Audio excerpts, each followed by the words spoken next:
नमस्कार, आदाब। पंजाब के एक गांव में मैं पैदा हुआ, वहीं पे परवरिश हुई, वहीं पे मेरी स्कूलिंग हुई।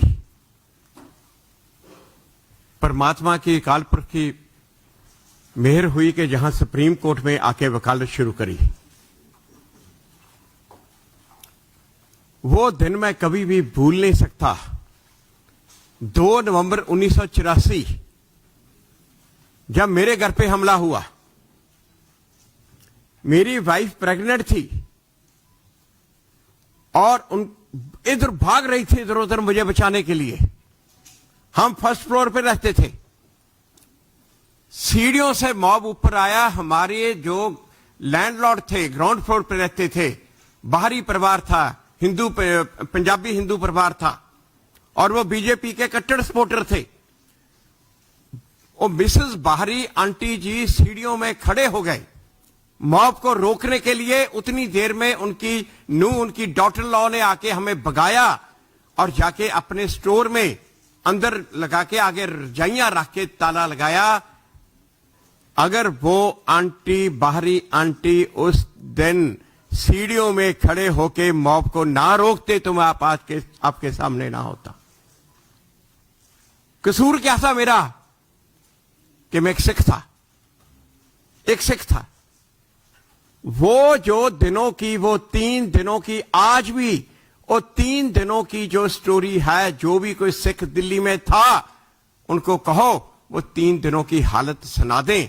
अगर कोई बिना आंखों में आंसू आए वो 3 दिनों की स्टोरी सुना दे तो फिर कहना, इतना बुरा हाल था। और ये जो पूरा जिनोसाइड नरसिंगार था, ये इंदिरा गांधी ने अपनी लाइफ टाइम में प्लान किया था और ये तो एग्जीक्यूट हुआ उसकी डेथ के बाद, क्योंकि वे मौका देख रहे थे सिखों का कत्लेआम करने का। अगर उसकी मौत ना भी होती उन्होंने फिर भी करना था। और ये जो प्लानिंग उनकी बहुत बड़ी। और उसके बाद क्या किया पूरी कांग्रेस सरकार ये लग गई एक नरेटिव सेट करने के लिए कि ये तो हिंदू वर्सेस सिख था, तभी रैट नाम दिया गया। पुरी साहब ने जो कहा ना कि रैट तो वो होता है कि ये तो हिंदू वर्सेस सिख था, हिंदुओं को गुस्सा आया तो जाके, मगर ये बिल्कुल झूठ था। ये कांग्रेस पार्टी वर्सेस सिख था। जो कांग्रेस के सपोर्टर थे वो सब सिखों को मारने में थे, चाहे वो मुस्लिम हो चाहे वो क्रिश्चियन हो। मैंने खुद केसेस किया, जजमेंट्स किया जिसमें दुली चांद, मोहम्मद अब्बास कट्ठे एक्यूज्ड हैं त्रिलोकपुरी के केसेस में। बहुत से केसेस ऐसे हैं। जितने कांग्रेस के सपोर्टर थे वो सब मारने में थे, जो कांग्रेस के सपोर्टर नहीं थे वो बचाने में लगे हुए थे। सिर्फ मेरे लैंडलॉर्ड नहीं, ऐसे और भी बहुत। रामविलास पासवान जी के घर को आग लगा दी क्योंकि उन्होंने सिखों को पनाह दी अपने घर में। पीछे की दीवार कूद के भागे तो अपनी जान बचाई। प्रकाश चंद पालम के एरिया में अपने नेबर को बचाते हुए उसको मार दिया, क्योंकि सज्जन कुमार ने कहा था जो हिंदू सिखों को पनाह देता उसको मार दो। जहांगीरपुरी में हरी सिंह और उसका भाई गंगाधर, उनको पीट के हरी सिंह को मार दिया, उसको आधा मरा करके छोड़ गए। इसीलिए तो ये हालत थी। और ये वाजपेयी जी की जो बात बताई, वाजपेयी जी के घर के सामने टैक्सी स्टैंड को आग लगाई, वो बाहर आके खुद गइयों को उसको पकाया उन्होंने। यह तक ये जो हालत थी तब उस टाइम की। और ये 17 नवंबर 1984 को वाजपेयी जी ने एक लिस्ट रिलीज की कि 2700 सिखों को दिल्ली में मारा है। ये लिस्ट मदनलाल खुराना जी ने तैयार की थी। उससे पहले 3 दिन पहले क्या हुआ था, 14 नवंबर को उस टाइम के जो कांग्रेस के होम मिनिस्टर थे उन्होंने स्टेटमेंट दी कि सारे इंडिया में 650 सिख मरे हैं। तो जब इन्होंने 2700 सिखों की लिस्ट रिलीज की, कांग्रेस ने कहा वाजपेयी एंटी नेशनल है और उन्होंने कहा ये टेररिस्ट का साथ दे रहा है। और वाजपेयी जी के पास कुछ लोग आए और उन्होंने कहा कि आप इलेक्शन सर पे है, आप इलेक्शन की सोचो। वो कहते मुझे इलेक्शन की परवाह नहीं, मुझे देश की परवाह, मैं देश की सोचना है, मैंने देश को बचाना है। इलेक्शन तो हर 5 साल बाद आएंगे। और ये सभी ये पूरे का पूरा नानावती कमीशन का रिकॉर्ड में है, ये उनकी ये पूरी कंप्लीट स्टेटमेंट। और ये खुराना जी जब जैसे बताया, खुराना जी इतने कमिटेड थे। वैसे तो सारे अब सभी लीडर्स ने, जेटली जी ने भी बहुत हमारा साथ दिया, सुषमा जी ने भी साथ दिया, विजय कुमार मल्होत्रा, सब ने। खुराना जी तो इतने कमिटेड थे इस इशू के, उन्होंने मुख्यमंत्री बनते सार मुझे अपना एडवाइजर लगाया और तब 1995 में HKL भगत को जेल पहुंचाया, वहां ये था।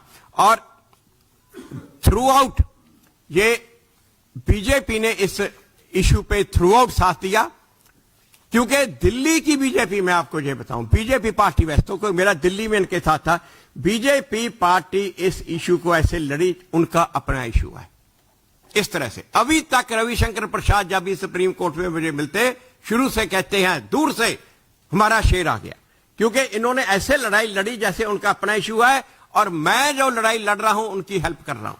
इस तरह की अप्रोच थी इनकी थ्रू आउट। जब बीजेपी ने इतना किया तो मैंने भी पार्टी के लिए अपनी जितना कर सकता था उतना दिया। मैंने पार्टी की लीगल टीम को मैं इनको हेड करता था, बिना कोई पोस्ट लिए, बिना ओहदा लिए। उन 2003 में जब ये सुप्रीम कोर्ट ने कहा कि नॉमिनेशन के साथ एफिडेविट फिल करने हैं, तब मैं इलेक्शन कमीशन का सीनियर स्टैंडिंग काउंसिल था। खुराना जी ने मुझे कहा, खुराना जी पार्टी प्रेसिडेंट थे, कि आपने हमारी टीम को गाइड करना है। मैंने इलेक्शन कमीशन से रिजाइन किया और 2003 से लेके 2013 तक दिल्ली में जितने इलेक्शन हुए, चाहे लोकसभा हो, चाहे असेंबली इलेक्शन हो, चाहे वो म्युनिसिपल इलेक्शन हो, तो इनकी जो टीम थी, जो लीगल टीम, वो सबको मैं हेड करता था। मैं सरसा जी को बता रहा था, सरसा जी ने पहला इलेक्शन लड़ा तो इनका नॉमिनेशन पेपर भी फाइनल मुझसे ही होके गया था। और ये अनफॉर्चुनेटली ये एक गलती हुई 2014 में। सोचा था कि ये पार्टी आई है देश को बदलने के लिए। कांग्रेस की इतनी करप्शन थी उस टाइम जब अन्ना आंदोलन चला, तो उनके साथ जुड़े, उनके साथ लगे। और मगर अंदर जाने के बाद, थोड़ी देर के बाद पता चला कि जहां तो हाथी के दांत खाने को कुछ और दिखाने को कुछ, ये हाल है। 2017 में जब मैं लीडर ऑफ अपोजिशन बना, तो जैसे चुग साहब ने कहा है कि मेरे पास बार काउंसिल ने कहा कि मिनिस्ट्री का ओहदा है, मैं प्रैक्टिस नहीं कर सकता। मैंने एक केस करने की परमिशन मांगी, वो कहते रूल अलाउ नहीं करते। तो मेरे पास यही था, जहां सज्जन कुमार का केस, सज्जन कुमार का केस फाइनल हियरिंग पे आ गया था हाई कोर्ट में। तो मेरे पास जाता, जहां मैं केस छोड़ूं, जहां मैं उधर मंत्री का उधर और वो छोड़ूं। तो क्योंकि वहां ये केस तो मेरे अलावा किसी और ने करना नहीं था, तो मैंने अपनी ड्यूटी समझ के कि शुरू से जो मुझे उस अकाल पुरख ने, परमात्मा ने मुझे ये मौका दिया ये करने का, तो मैंने ना कि सिर्फ लीडर ऑफ ऑपोजिशन छोड़ा, पॉलिटिक्स भी छोड़ के आके पूरा जोर लगा के यहां पे ये केस किए। और उस केस के रिजल्ट हुआ, सज्जन कुमार 8 साल हो गए जेल में है, लगातार जेल में है। और मैंने तो तब उस वक्त पॉलिटिक्स छोड़ के इसी काम के लिए लगे हुए थे। मगर आज जो पंजाब का हाल है वो देख के ना दुख होता है, दुख होता है। और अपने आप को गिल्टी फील करते हैं कि पंजाब में इतना बुरा हाल है, हम साइड पे बैठे हैं।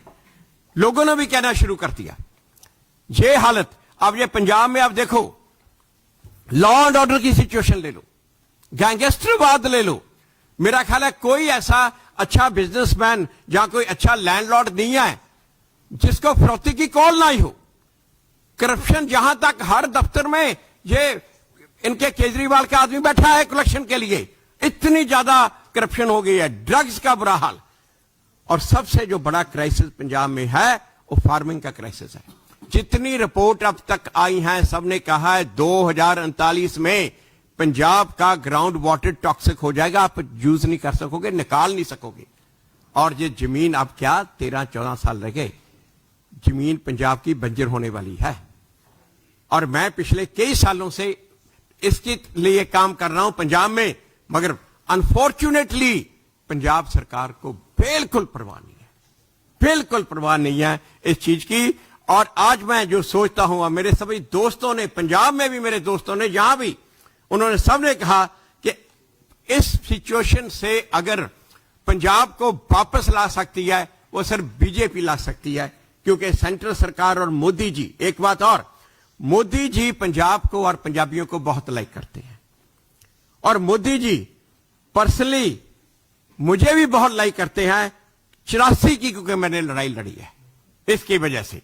और ये जो जिस दिन मैं ये 350 जो मार्टिरडम डे था गुरु तेग बहादुर जी का, लाल किला में समागम इतना बड़ा, प्राइम मिनिस्टर मोदी जी उन्होंने मुझे अपने साथ बिठाया।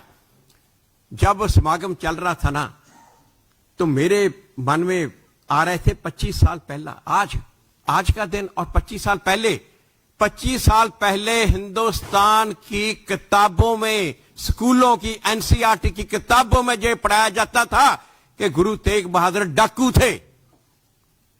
क्या आप आज सोच भी सकते हो? आप 2001 में तक 11th क्लास की किताबों में ये डॉक्यूमेंटेड है, वेल डॉक्यूमेंटेड, कि गुरु तेग बहादुर डाकू थे। ये पार्लियामेंट में इशू खड़ा हुआ जब मुरली मनोहर जोशी एजुकेशन मिनिस्टर थे, उन्होंने पार्लियामेंट को श्योर किया कि हम ये किताबों को चेंज करेंगे, तो ये जाके किताबों बदली। और वहां पे बैठे मैं देख रहा था उस टाइम, और भी वो किताब लिखी हुई थी, सतीश चंद्रा एक जेएनयू के प्रोफेसर थे। जब हमने इशू उठाया ये वाला कि ये गलत है, इसको चेंज करो, उन्होंने कहा जी ये बिल्कुल सही है, और साथ में ये भी कहा ये कांग्रेस वालों ने कि जो कश्मीरी पंडितों वाली कहानी है ये गलत है। कश्मीर का जो नवाब जो सूबा था वो तो बड़ा सेकुलर था, कश्मीरी पंडित तो गुरु तेग बहादुर जी के पास आए नहीं, यहां तक। Can you imagine? और अगर आप रिपोर्टर, पुराने रिपोर्टर को याद हो, 1997 में पंडित कृपा राम के जो वारिस हैं वो आए, जहां उन्होंने आके मार्च निकाला। उन्होंने कांग्रेस को कहा कि आप ये जो इनकी जो सतीश चंद्रा और ऐसे जो आप महार समझते हो, इनकी को सोच रहे हो, हमारी सुनो। उन्होंने कहा हमारे पुरुषों ने हमें बताया है, हमारे घरों पे गुरु तेग बहादुर की फोटो है, सुबह शाम हम उनका नाम जपते हैं कि ये हमारे पुरुष उनके पास आए थे, और उन्होंने यहां पे मार्च निकाला। और मैं उस दिन रकाबगंज साहब मौजूद था जब ये हुआ। और मगर ये देखो ये हालत, और उस दिन हम सोच भी नहीं सकते कि एक दिन ऐसा भी आएगा, एक प्रधानमंत्री ऐसा आएगा जो इसी लाल किले में इतना बड़ा समागम करके और सारे देश को, नहीं दुनिया को दिखाएगा कि देश ये बचा है। अगर यहां पे अगर सेकुलरिज्म बचा है और यहां पे आज हिंदू बचे हैं, तो वो गुरु तेग बहादुर की शहादत की वजह से। और ये बात, ये और सिर्फ यही नहीं, और जो उन्होंने किया, जो उन्होंने इन्होंने ब्लैक लिस्ट की बात की थी, हम बड़ी देर से लगे हुए थे कि ब्लैक लिस्ट खत्म करो, वो ब्लैक लिस्ट खत्म की ना, जो करतारपुर साहब का जो लांगा था वो।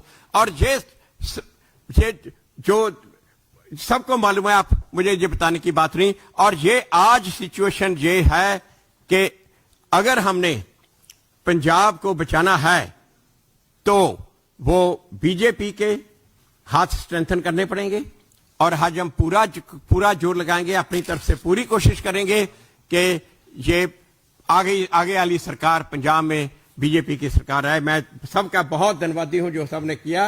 वीरेंद्र सचदेवा जी थे, ये यंग वर्कर थे, जब से मेरे साथ ये काम कर रहे हैं, आज से 30 साल पहले, तब से। सरसा जी ने तो बहुत काम किया ये 84 के लिए। आरपी सिंह जी थे, पुरी साहब का तो बहुत धन्यवादी हूं। बहुत बहुत शुक्रिया सबका, मेहरबानी, thank you so much. Waheguru ji का खालसा, वाहिगुरू जी की फतेह।